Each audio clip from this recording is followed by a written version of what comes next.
But yeah, so you think about just how the body moves, those things are important for us to do, and we lose a lot of that. And so I want to see people regain the ability to do as much of that as possible. And again, depending on the individual, if you've had some knee surgery, you may not be able to really get a bar on your shoulders and do squats. But every time you sit down at the table or anything else, you sit in your car, you're doing a squat, you're standing up. And so how can we help you? How can I help you to get back to doing those things to the best of your ability and be strong and confident in your ability to do those? Hello, Athens. Welcome to the Classic City Business Podcast. Our mission? To connect our community to the local business owner. If you love Athens and love supporting the people behind our businesses, then you're in the right place. We get to know the people behind the sign. Some are legends, others are on their way. You're listening to the Classic City Business Podcast with your friend, your host, all-around great guy and owner of Generations Commercial Cleaning, John Gluck. So get ready, buckle up, hang on, here we go. Hello, Athens. Welcome to the Classic City Business Podcast. I am your host, John G., and today we're connecting our community to the people behind the sign at Blaney Fitness. Hi, I'm Joe, owner and operator of Blaney Fitness. I have been a personal trainer for the last 12 years and recently became certified as a health and wellness coach. I work with a lot of individuals, from athletes to older individuals, making sure that they're well, that they're strong, healthy. I believe that one of my mottos is I want people to be able to spend the rest of their life on their feet and not in their seat. Who nice. It rhymed. Yeah. A poet and didn't know it, or did we know this? We're pretty clever. I'm not a poet, but it's 50 years of hip hop this year, so that's my homage. All right. Well, you're not going to break into hip hop because I didn't schedule that, but we can do it, man. No bars. We like surprises, man. So Blaney, is that? Blaney, that's my dad's name. This is an odd name, you would think. Yeah. I don't know where that comes from. It's a little Welsh, which is... Yeah, it almost sounds like Irish or Scottish or Welsh, something. Yeah. Was that Welsh? Yeah. See, now I'm getting educated. Yeah. Yeah, okay. That's fair Irish, enough. I guess, yeah. Somewhere in there. That's Somewhere funny, I've man. never been. Somewhere you've never been? But you just like the name, so you took it and run with it. Just run with it, yeah. All right, well, tell us a little bit about your specialty, obviously there's a spectrum, right? Yeah. So is there a sweet spot, something that either you focus on or something that maybe you just really love? Well, I really like just working with individuals, trying to get them as strong as they can be. Right now, a lot of my clients tend to be older adults, around that age of just transitioning, around 50-ish or so. And so a lot of people come to me with a lot of issues and difficulties. They're trying post-surgery, about to go to surgery, had rehab, just life is just taking its toll on their bodies. And so I really work with a lot of individuals and do some, I'm not going to say unconventional things, but things that you don't normally see in commercial gyms, where we're not just sitting down, just pumping iron and doing curls and squats. I mean, we do all of that too. But a lot of times I'm a former athlete. And so I really believe that we have to move. And me getting in that, my latter years as well, I feel it anyway. So make me feel a little better, okay. Would you? So how old are you? I'm 52. Okay, so I'm 53. When you said older people, I'm picturing these 60, 70, 80-year-old people. Yeah. And then you just dropped a bomb earlier and you said older people, like 50. Yeah. And I literally just kind of sat down in my chair. Yeah. Posture gets a little bit yeah. And then when he started talking about all these different exercises and stuff, I sat up straight. I didn't want him to think that, hey, man, go ahead, man. I interrupted. I'm looking for a wall to lean against myself, man.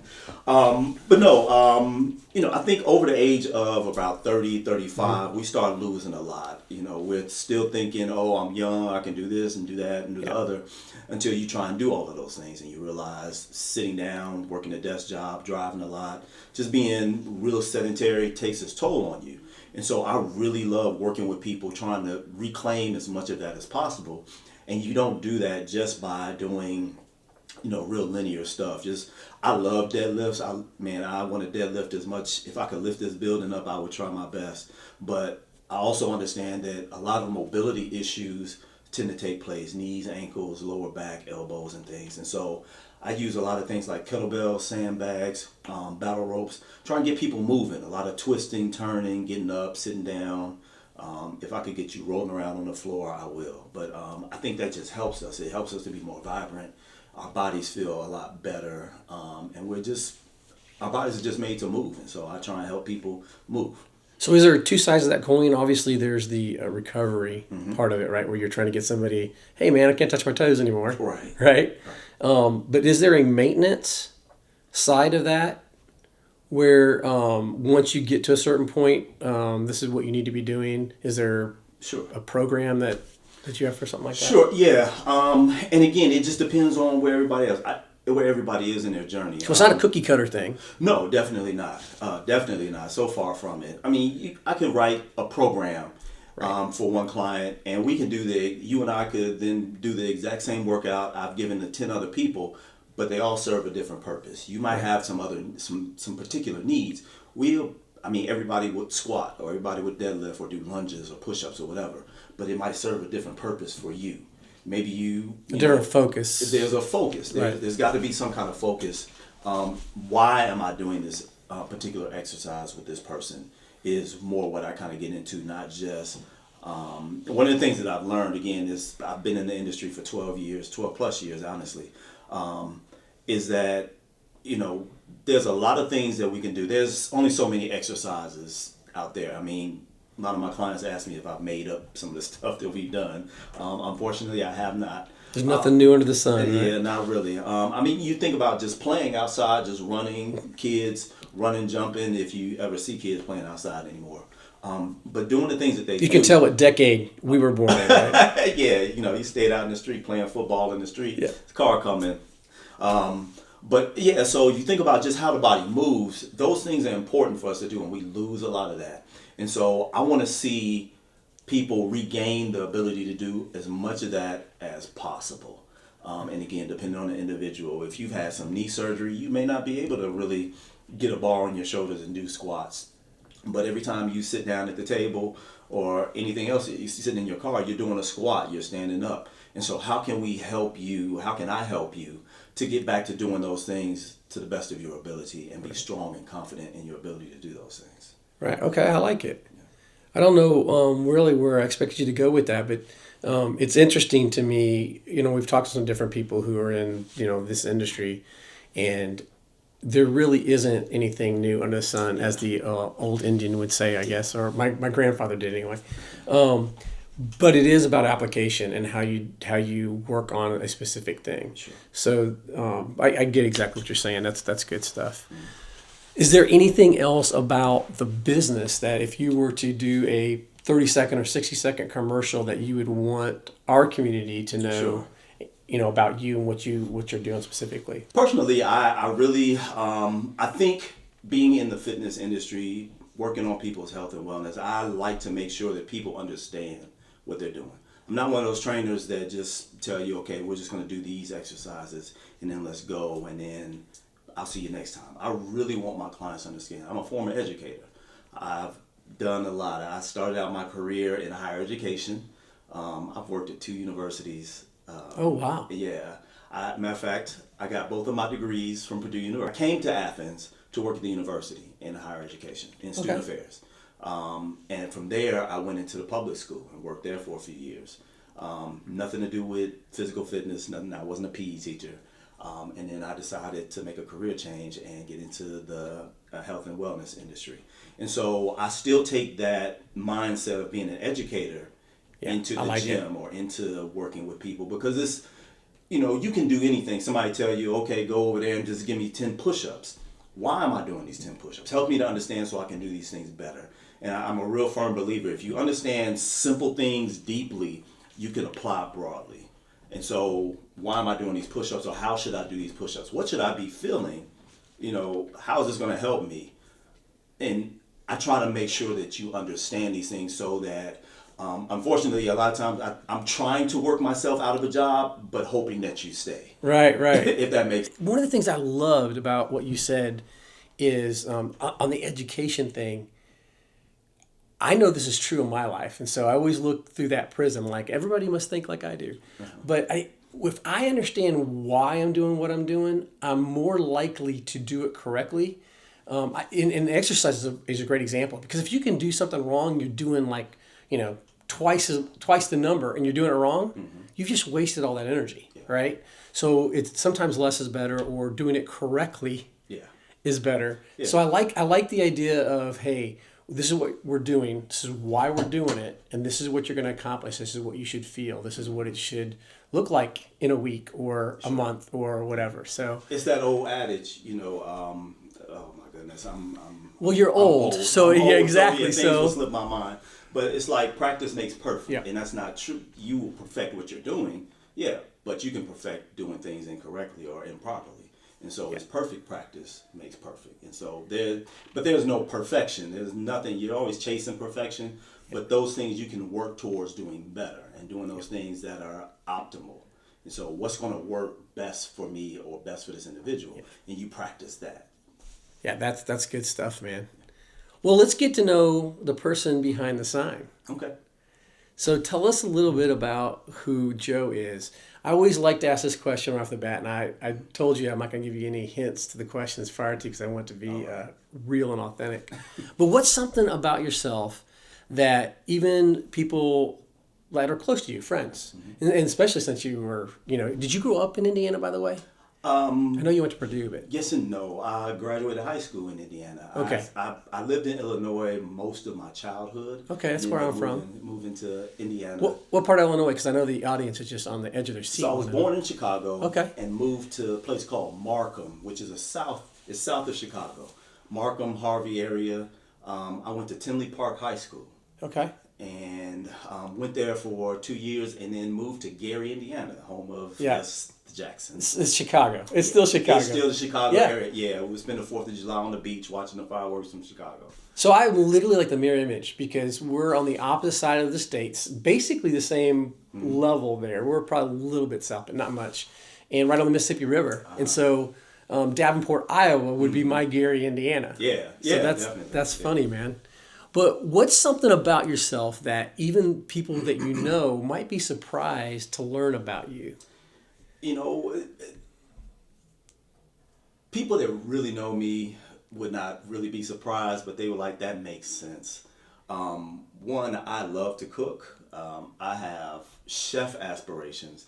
But the other thing is education, fitness, and cooking. And chef. Yeah. Okay. But, man, I'm a music... I won't say an aficionado or anything, but I love classical music and jazz music. I blame Looney Tunes on that, Bugs Bunny, the Bunny of Seville, the Barber of Seville, and all that. Just classical music. I love it. It's more like my supervillain theme music. When I really get in my head, yeah. Who's your favorite jazz musician? My favorite jazz artist is Robert Glasper. He's a pianist, very popular right now. About now, okay. Yeah.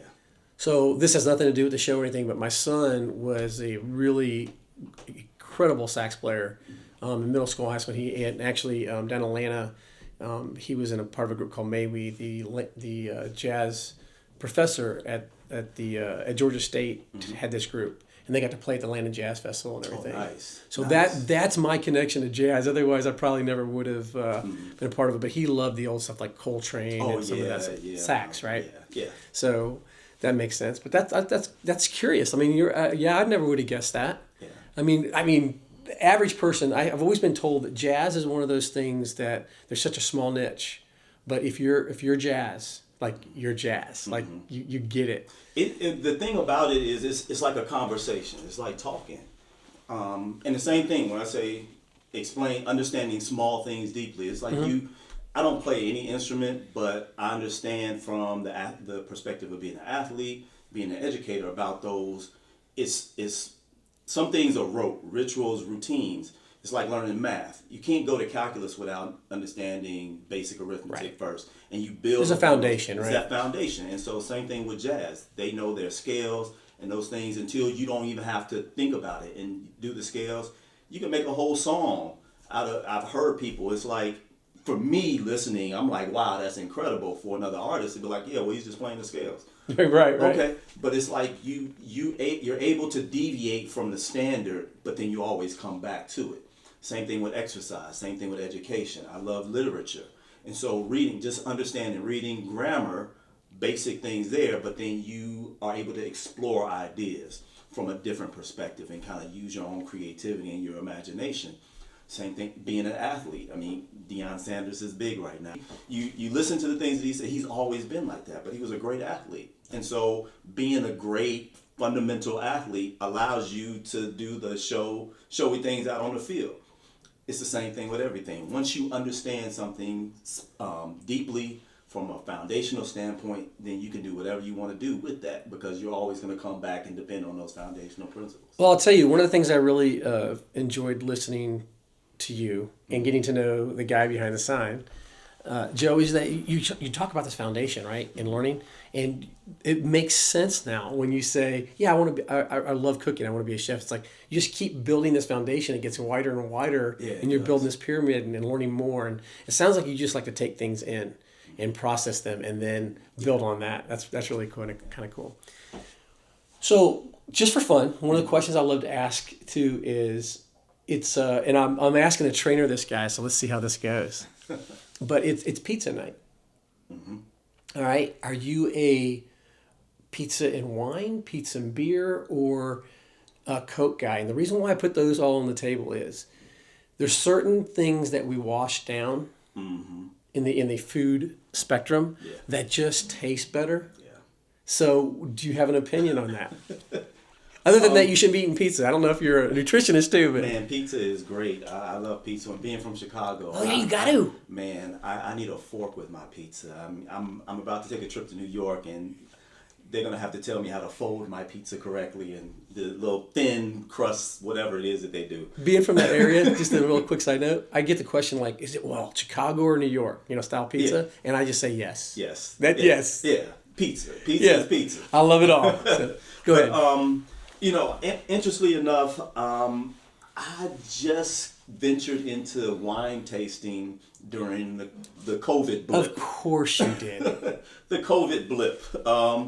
I'm not a big alcohol person, and so it was just never really on my radar. But sitting at home cooking, watching the cooking channel, was like, I got time, let me cook something. And they're talking about pairing wine with this. Like, well, let me try that. And I was like, oh, okay, that makes sense. But yeah, I'm a Coke guy. Just, I don't know, it just cleanses that palate. It's exactly. Awesome. It's good for your digestion. I'll be honest with you, being from Athens, we get a lot of it's got to be this beer, local beer, whatever. Mm-hmm. And I don't think it's a wrong answer for sure, because it's obviously personal, but there's something about that fizz, man. It just cleans it. Yeah. Not that Coke's good for you either, people. It's all bad. So if you're going to be eating pizza, might as well just do it right. Hey, there's some nutrients in there. There's too many of them. Proteins, cheese, carbs. Carbs, sugars. Yeah, my problem is I can't have a slice. I'll sit down and eat the whole freaking pie. Why would you just eat one slice? That's like, if you're gonna be bad, be bad. Just eat the slice and then you come see me. I'll help you work it off. That's it. So I have this little survey that I do. I haven't done it in a while. I think I actually did this on the last episode, and I like the answer, so no pressure. But there is a correct answer to this one. Okay. All right.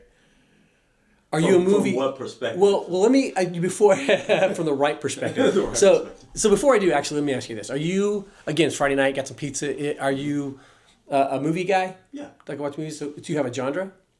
I am, superhero stuff, sci-fi stuff. Okay. Favorite movie? Jeez, that's kind of hard to say right about now.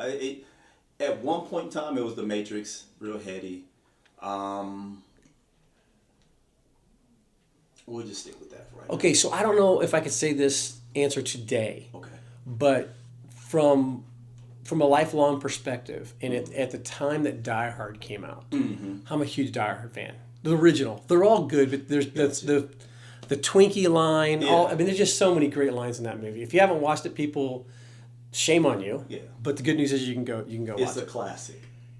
Is it a Christmas movie? I knew that's what you were asking. Yeah, you bet, bud. Die Hard fans will say it is a Christmas movie. Oh wait, I don't like the way you answered that. What do you? Die Hard fans will say it came out at Christmas time. It's a Christmas movie. That's okay. Why would they put it out at Christmas if it weren't a Christmas movie? The arguments have been, and I've gotten this on this show. Yeah. Well, just because it comes out at Christmas doesn't make Christmas. There's a lot of movies that come out at Christmas time. In fact, the people who made the movie know what's best. They know what they're aiming for. That's right. So I actually had an attorney on the show. I got probably last summer, And his argument is not. And his example was, I can't remember the name of the movie, but he talked about a movie that had baseball in it. There was a scene, iconic scene, on the diamond somewhere or something, I don't know. And he goes, is that a baseball movie? And I'm like, no. But that, just because it's at Christmas time is not what makes it, I feel like I'm selling this to the audience. That's not what makes it a Christmas movie. Yeah. First of all, it was a Christmas party at Christmas time. Yeah. And there's a couple good lines in there that I think that make the case. But anyway, all right, that's fair enough. I mean, I asked a question. Yeah. It's your opinion. Mm-hmm. And it's like I told this a lawyer friend of mine. In fact, you know what, Ross Massey, let me give you a shout out right now. Yeah. Massey Law. You've probably seen his billboards all over town upside down. Anyway, he's wrong. Respectively, he's wrong. Yeah, you're entitled to your opinion. That's even right. If it is incorrect. And that's what I told him. It's exactly what I said. I said, you're entitled to have that opinion, even if it's wrong. That's at the end of the day, that's it. So, all right. I'm trying to think if there's any other good questions I can ask you. That was, you got some pretty good answers. Man, talk about, I feel like I've talked about a lot of heady stuff and not necessarily about working out, but that's fine. Well, no, we go through these segments. Yeah, I know. So, in that, the whole purpose of all these segments, and I think I told you before we started recording, if there's anything that you want to hit on that we haven't, you can bring it up at any time. Okay. So we want to get to know the guy behind the sign. We want people to listen to this and go, man, I need to give that guy a call. Yeah. He sounds like he's pretty cool. Definitely, man. He's got his stuff together. I work out. I love working out. I love working people out. But I think it's part of life. And so there's so much more to just being in the gym. Even though I'm in the gym all the time, my mindset is not, I'm not a gym rat. I'm an athlete. I'm just an athlete at heart. I ran hurdles at Purdue. I'm short for a hurdler, but I did my due diligence. So I loved it. I love being an athlete. I'm in my head, I can still run hurdles, and my body says that's not true. Right, exactly right. But I will try my best to do whatever I can. And that's where I want other people to be. I don't want to go into my latter days incapable and unable to do what I want to do. I don't want to be bent over. I mean, I've got injuries and they take their toll. Yeah. But I want to still be able to. I have 3 granddaughters, 7, 5, and 3. Not quite, but at that age, as they get older and as they're playing, I want to be able to play. Yeah, man. It may take me a little bit to get up off the floor, but I want to be able to roll around too and jump and do all those things. I want to be able to do that. And you have to start doing that now. Yeah. You can't wait till you're there and then try to go backwards. You Exactly. you gotta maintain that now. That's Exactly. good. That's good. Do you think that is a athlete's attitude, or? I think that's just having a good understanding about the lifespan, just being a person. Because the people that I see, that's when I say those things to them, they agree with me, and usually that's where they want to be. Of course, younger people, they're like, man, I want to look good naked. It's like, well, so do I. I'm probably not as good as you look naked, but somebody a little older than me might say I look good naked, but I don't know if they'll ever see that or not. It's all relative, right? It's all relative. It's yeah, all relative. Exactly. No, but I think that to your point, to your question about talking about the business. One of the things that the second segment, I hope we did this today. And guys, as you're listening to this, I just think that we like to do business with people that we know, like, and trust. Yeah. We have that on our little logo on our sign. And so hopefully today that's exactly what we did. We got to know you. You're funny. You got stories and inspiring. So those are the kind of people that we want to know. Sure, and we certainly like. Yeah. And we can trust. So I think we accomplished that. Okay. So the last segment is called This Is My Athens. Okay. So you've already mentioned that you were not from here. Yeah. How do you end up in Athens, and what do you love best about being here? Ended up at Athens to work at the university. And so, as I mentioned before, I'm a Boilermaker. Both of my degrees are from Purdue. And then I worked at Purdue. I taught, and I worked at our Black Cultural Center there. And I've just been there so long, it was time for a change. And I had never been in the South. Florida, I've been in the South. That's not the South, my friend. No, it is not. That's why I made that distinction. Yeah. But got an interview here at the University of Georgia. One of the things about being down here in Athens or in Georgia, the trees, and it's weird to say that, but Indiana is amber waves of grain. It's like cornfields, soybeans, and cows. And it's you can't see flat. me, folks, but I am shaking my head. Yeah. That is truth. Iowa, exactly. Yeah, cornfields. everything is just flat and just straight ahead. I came down here and I walked around campus and I fell in love with the campus. It was peaceful. Hills, I didn't like those walking around campus, but and how big it was. And so I kind of fell in love with the campus, and I felt like I could make an impact here. And so came to work in student affairs at the University of Georgia, did that for a couple of years, and then decided to go into the public school system because I just love kids.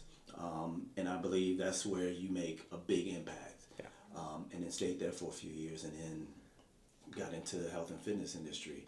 But the thing that I love most about Athens is just some of the variety of the people that come here. There's a great demographic of folks that come through. Yeah. And so just how open and welcoming a lot of people can be in the community. A lot of different restaurants. I'm not big on going out to eat, but I do really Okay, no, I'm sitting there pointing. He's looking at me like, wait, did I mess up? No, you didn't. But that's actually one of the things that we love to ask is like, okay, so since you're there, okay. favorite, do you have a favorite food? Like, do you just like, if you get a chance to go out and what is your favorite restaurant in Athens? There's a lot of good ones. Yeah. Honestly, my favorite restaurant is Last Resort. I just love that place. Okay. Yeah. We get that a lot. We've actually had them on the show. Okay, yeah. So I've been there, the variety of food, a little different taste. Honestly, my favorite food is a great ribeye steak. Do you have a place you like to go here? Have you found it yet? Yeah, Joe's Kitchen. I literally was like, I've never heard of that. And it dawns on me that would be your kitchen. Yeah, Joe's Kitchen. I like the way I cook my own steak. I would prefer to somebody. My son's like that. He prefer to cook his own. Yeah, but nice ribeye, basic ribeye, baked potato, and some broccoli. Oh yeah, man! Hey, you can't go wrong. I love broccoli in a baked potato. But see, I mess it up because I like twice baked potatoes, and of course that takes an hour and a half. Too much time. Yeah, too much time. But man, they're good. Yeah. Oh, they're so good. All right, well that sounds fair enough. I'm trying to think. There's got to be another question that we can dive in here at Athens. So, and I don't know how much free time you have. Probably very little, like most of us.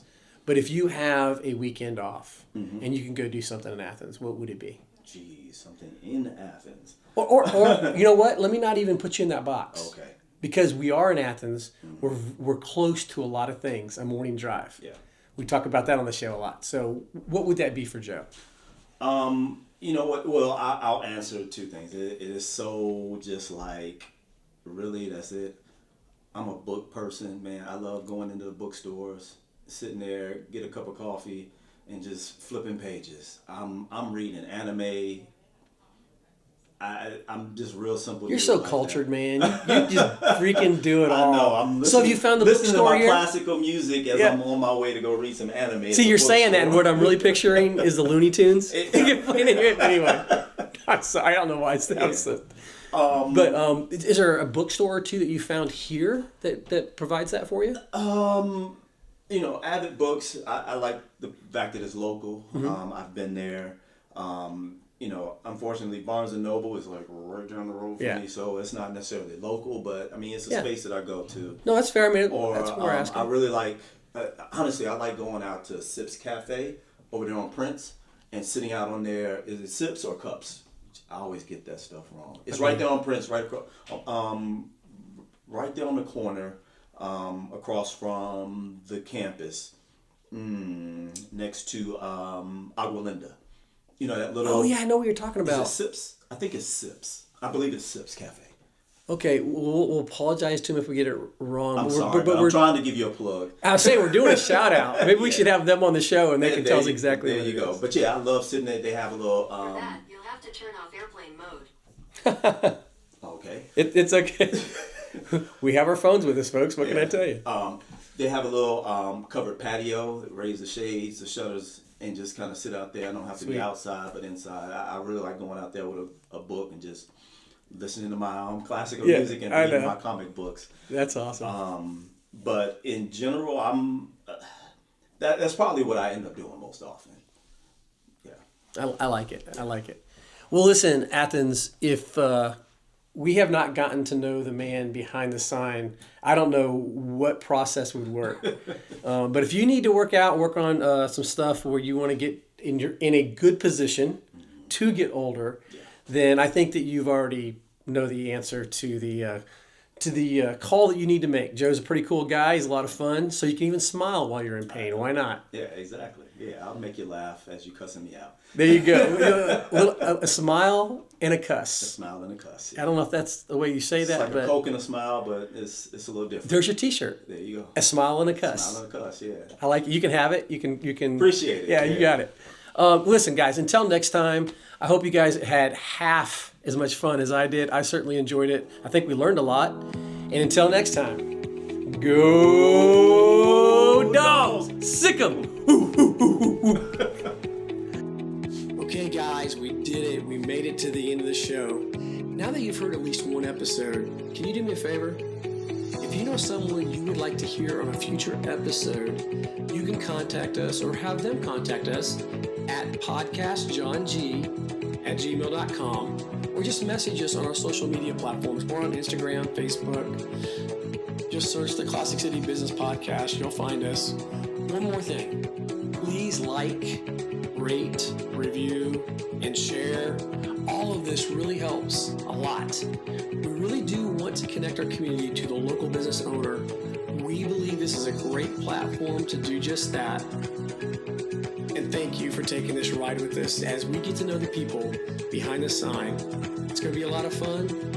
In Athens, until next time, I'm John G. and go dogs.